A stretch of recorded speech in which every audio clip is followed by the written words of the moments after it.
What's going on, y'all? Machiavelli Mills TV. So I see that Steven Jackson's hating ass heart has now reared its ugly head once again. For those who don't know, Shannon Sharpe had he interviewed Cat Williams on his podcast Club Shay Shay, right? And everybody was talking about the whole interview. It was going viral. I made several videos about it because it was a topic you couldn't gloss over at all, right? And so after he made this, after he did the interview, I'm seeing a lot of different commentary around the interview, but I saw Steven Jackson in particular. Steven Jackson comes out, and I'm paraphrasing, but he said something like, Cat Williams, shout out to Cat, he a real one, but I wouldn't have let him talk about none of the guests that we had on the show like that. I wouldn't have let him talk about other people that I'm cool with on my show. I wouldn't have let him do that, right? Because we got relationships with him.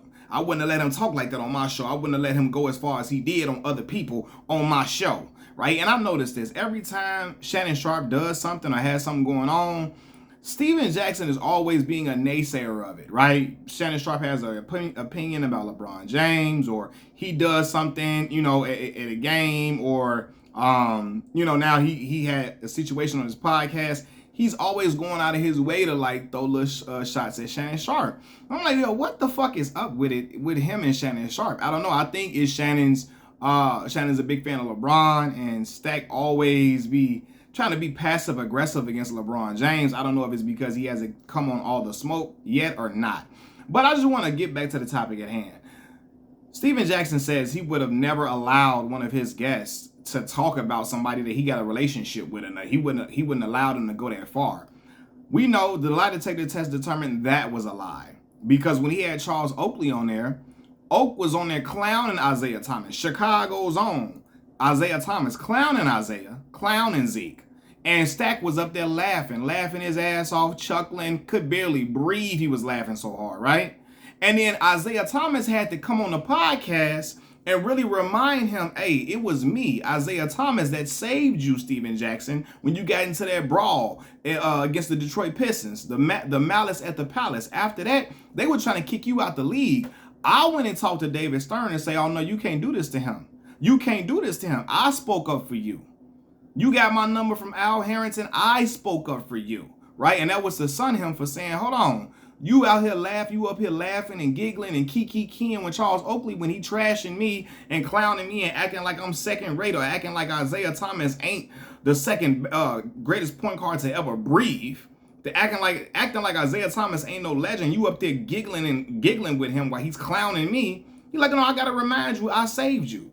So a man who basically helped save your career, you're laughing about him, you're laughing at him, while another person is diminishing him and trashing him on your show, and you laughing at it. You didn't stop Oak, right? Furthermore, you're a Jordan guy, right? You're a Jordan guy. You love Michael Jordan. You love him. You love Mike and all the above. Well, Isaiah Thomas come on this show, and he telling you certain stuff about Mike. You ain't stop Isaiah either, right? So what are you talking about? You would have stopped this person. No, you wouldn't have. You just saying some shit because you mad that Shannon Sharpe had that Shannon Sharpe had Cat Williams on his platform, and Shannon getting all the views raked in. It's at like 40-some million views right now, the interview on Club Shay Shay. You salty about that. And you wish Cat Williams was on your platform. And the crazy thing about it is, if Cat would have came on All the Smoke and did the exact same thing, Steven Jackson would have been cool with it. He wouldn't have been trying to stop Cat. He wouldn't have been trying to get them to stop going. He wouldn't have tried to, he would have not tried to butt in and try to stop him. None of that. He would have let it ride. Why?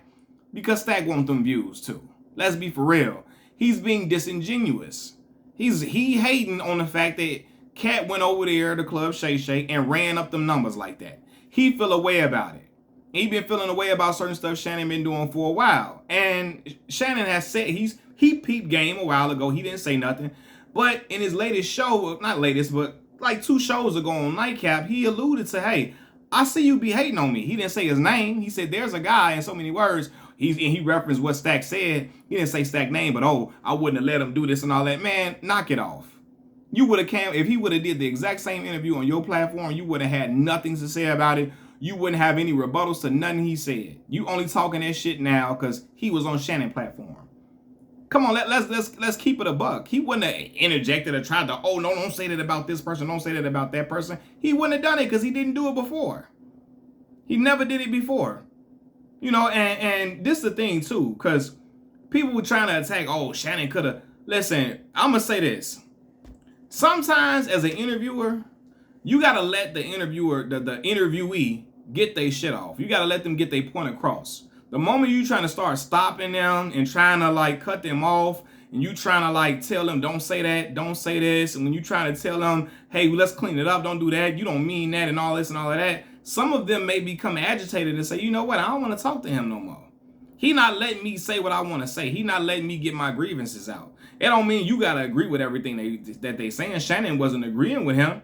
Shannon wasn't up there kiki-kiing laughing like Steven Jackson was laughing at Isaiah Thomas when Charles Oakley, his guest, was talking about Isaiah Thomas on All the Smoke. He was sitting there, he was keeping it neutral.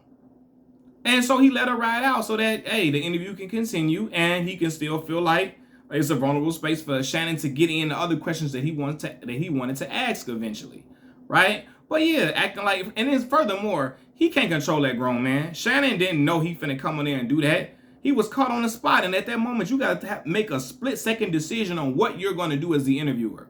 Are you going to cut him off and stop him?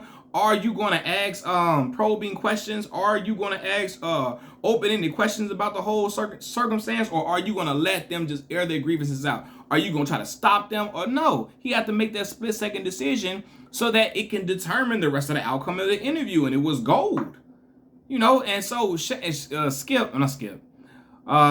the boy name? Steven Jackson trying to do all that funny shit. That's dishonorable. I don't rock with that. Especially considering the fact that when All the Smoke first started, Shannon Sharpe was one of their first big, like he the one that pushed I don't know, I think Shannon Sharpe got the most views for an interview for them. I don't know, is it maybe Kobe Bryant? I think Shannon got more views than Kobe. I may be wrong. I could be wrong. I could be very well wrong. You know, and if I am, excuse me, right? But I believe Shannon got like 8 million views off the interview that they had with him. And it went up overnight. I remember like it was just going crazy because nobody had ever did like such an in-depth interview with Shannon Sharpe. And it was early in the All the Smoke days. This when COVID first started in like March 2020. And I remember because at the time, this is when my son, mom, I was going with my son's mother. We going to the doctor for her doctor's appointment for my son while he was still in her belly. I remember this like was her first doctor appointment in March of 2020. And I remember watching that episode that morning while we getting ready to go to the doctor. Right? And so Shannon came on y'all platform and gave y'all a great interview. And gave y'all, he was candid. He was more candid than we had ever seen him at that point in an interview. Gave them great anecdotes. Gave them great, just gave him his personality. Gave them a lot of time to go over his whole career, and it was phenomenal. And it helped push y'all platform forward. And after he do that for All the Smoke, and this how you return the favor, Steven Jackson, that's whole shit. That's weak. You know, I don't rock with that. That ain't cool. You know, and I'm gonna say this too. This ain't even for Matt Barnes. Matt Barnes, he don't be doing all that. Matt Barnes a stand-up individual. He don't be doing all that funny. He don't do all that funny stuff, right? I don't see him doing that. But Steven Jackson, Jack be trying to interject himself in certain stuff. It's like he trying to have some type of confrontation with Shannon Sharpe. I don't know, in order to drive some more ratings into the show or what. I don't know what it is. I don't know if he mad that Shannon getting certain guests that he probably want on the show with him. I don't know if he mad that Shannon got a relationship with LeBron James.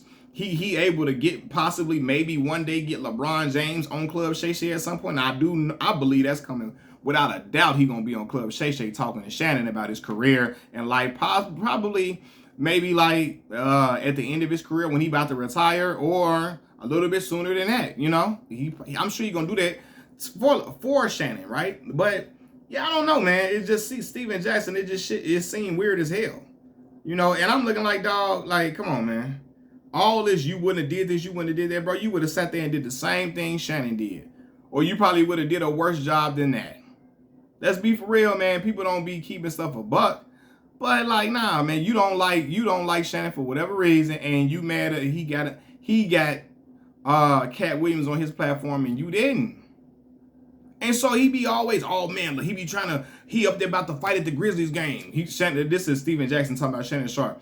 Unc over there about to fight. He fighting for LeBron James. Man, hey, LeBron ain't gonna fight for you like that. So don't do that. It wasn't about no LeBron James. He was cheering on the Lakers and said something. LeBron was in the paint and playing, and he was like, oh, he can't guard you, Bron, or something like that, like fans do, right? And Dylan Brooks said fuck you to Shannon Sharpe. Shannon Sharpe said fuck you back. They got into a shouting match. The Grizzlies teammates started coming over there talking crazy.